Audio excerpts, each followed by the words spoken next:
बर से मागिथिले एवं पुणी से पार्वती रूप जन्म नहीं केमिति जन्म नहीं मरण काले भवानी बर मागी नेले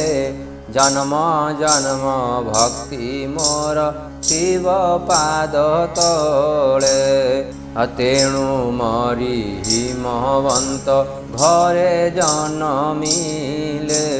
पार्वती नाम तांकर तही हेला भले उमा जन्मे हिमगिरी पवित्र होइला बहु मुनि सिद्ध तही आश्रम रचिले रिद्धि सिद्धि आशी सबु संपदरे भरी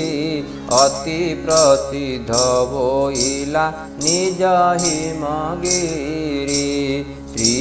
राम जय जय राम जय रघुनंदन जय घन श्याम। बोल सियावर रामचंद्र जी की जय। जेते बेले पार्वती रूप जन्म हेले हिमवंती हिममानकर कोल जन्म जन्म बर मागी तेणु से पार्वती रूप जन्म हेले एवं हिमवंत राजांकर पुत्री रूप जन्म नेले एवं जेबेठू जन्म नेले सेबेठू मुनि ऋषि माने राज्यर आखपाखे राज्य बास